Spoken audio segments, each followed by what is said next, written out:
Hello, I'm Evan Brand, board certified in holistic nutrition and online functional medicine practitioner. Today we're chatting about fertility, specifically infertility. This includes if you've had miscarriages, you've simply been unable to get pregnant. I've had hundreds of healthy babies, only 3 of my own, but in the practice, because of fixing these functional medicine strategies. Now, your OB, your conventional doctor, maybe even your naturopath may help you investigate some of these things like hormones. Hopefully they're looking for progesterone.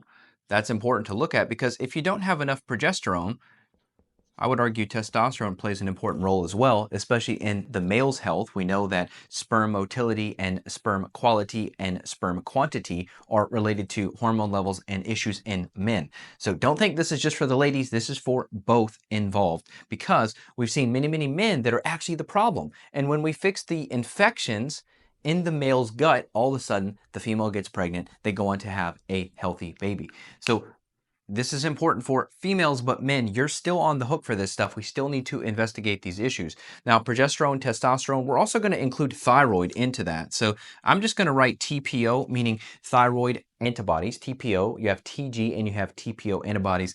If you have Hashimoto's, that means autoimmune thyroid, you're at a much greater risk of infertility and miscarriage. Now, mold and mycotoxins are huge. I talk about this all the time, but we know that mold affects the immune system, and we know that the mycotoxins, aka these mold farts that are off-gassed from the molds, we know that mycotoxins affect fertility significantly. So this is a huge piece of the puzzle, meaning you have to detox this stuff, but you also have to measure the home. So I'll just write home.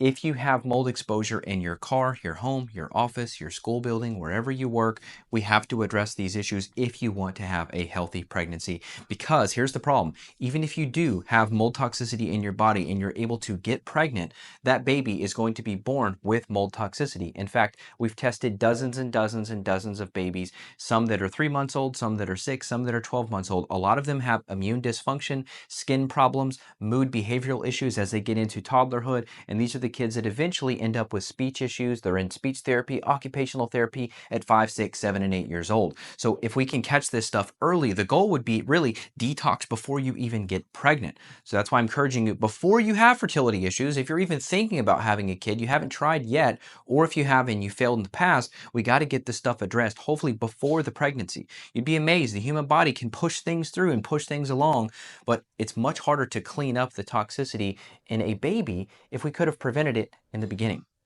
Next, we have nutrient deficiencies. Now, there are a lot of nutrients involved with healthy fertility. You can look at the work of Dr. Weston A. Price. Now, he traveled the globe looking mainly at dental health, but these are people that had high fertility rates. You look at the modern world, our fertility rate is on a massive decline. Now, nutrients, that could include B vitamins, that could include folate.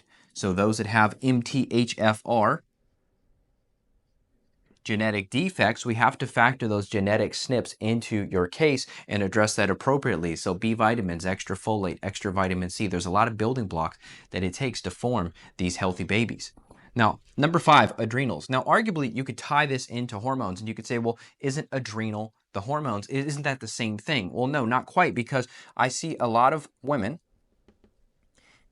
in the fitness space, bodybuilders and just female health influencers online, that they literally have six-pack abs, but yet they have infertility. They're having miscarriages, even though on paper, they're like a swimsuit model. And this is because of the impact of cortisol on fertility. These are the women that are doing supercharged, high-intensity workouts multiple times per week. They're doing intermittent fasting. They're in caloric deficits because they're trying to lose body fat so that they can prepare for the next swimsuit shoot. And so I see these things all the time. I have these people reach out to me clinically and I just look at their body and I'm like, you're too thin. So if you're underweight, if you're starving yourself, if you're doing too much fasting, all that stress on the adrenals, you're combining that with high intensity workouts, you're not going to be able to get pregnant. And if you do, it's likely potentially going to end up in miscarriage. I've seen it too many times in especially bodybuilders. Okay, so we have to factor in the adrenals. And then number 6 is gut. Now, gut could be connected to the infection load up here. This could be viral infection. This could be Lyme disease. This could be Bartonella. Okay, so I'm mainly talking about tick-borne infections. You can also get these from mosquitoes, potentially spiders, lice, fleas.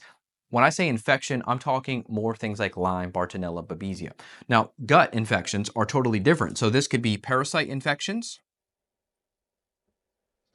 This could be SIBO. This could be Candida. And there's many others. I could just keep writing, keep writing, keep writing. But there are dozens of infections that we're going to look at on the stool testing as well as on organic acids testing. Now, we've seen in many cases, now this is in the man and in the woman, just by fixing their gut issues, boom, all of a sudden they get pregnant while on a protocol. They email our office, hey, what do we do now? And typically the things that we're using to kill bugs, meaning antiparasitics, antimicrobials, antifungals, we stop those because there's just no studies on this. What is the impact on an unborn fetus when you're using herbs that kill parasites, kill worms, etc.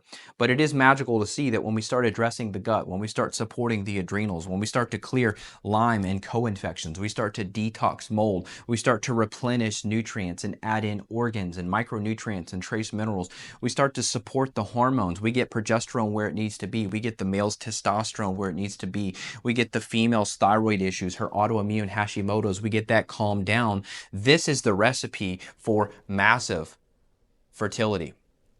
Now, I've had 3 children with my wife, and they happened on the first try every time. I'm not saying that to brag. I'm just saying that when you dial things in, it should go well. Fertility is a side effect of health. So if you're struggling with fertility, you're struggling with miscarriage, you got to realize there's an underlying issue there. And rushing and doing IVF, which I've heard in the ballpark of $20,000 to $30,000 US, IVF is forcing a pregnancy in a sick, I don't want to say a sick couple, but that's the best way to say it. It's a sick couple because you could force IVF and maybe the female was okay, but the male had some issue with sperm quality, sperm motility. They did a study on dogs.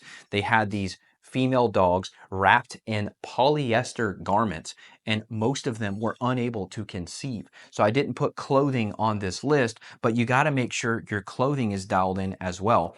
They removed the polyester clothing. Some of those dogs were then able to get pregnant afterwards. The cotton, the wool, the linen group in the other group, they were able to have no fertility issues at all. So once again, you think of these females that are having issues with fertility and they're all wearing their spandex, they're wearing their nylon, they're wearing their $128 Lululemon leggings and their cute little sports bras, and they're posing all these fitness outfits, and yet they can't get pregnant or yet they have miscarriage. I'm not saying that from a place of judgment. I'm saying that from a place of clinically working with these women. And the first thing I tell them is please ditch all fragrances if you haven't done that. And secondly, ditch all synthetic fibers in your clothing. We've seen this study. It's legit. It makes sense. And all of a sudden, boom, pregnancy happens. So clothing, address it. Fragrances, go non-toxic, unscented, everything. And then we have to just start working down this list, getting the functional medicine lab data so that we can see actually what's under the hood and what is actually the roadblock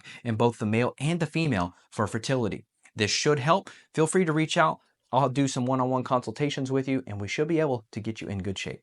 Take good care. I'll see you in the next video. This is Evan Brand signing out.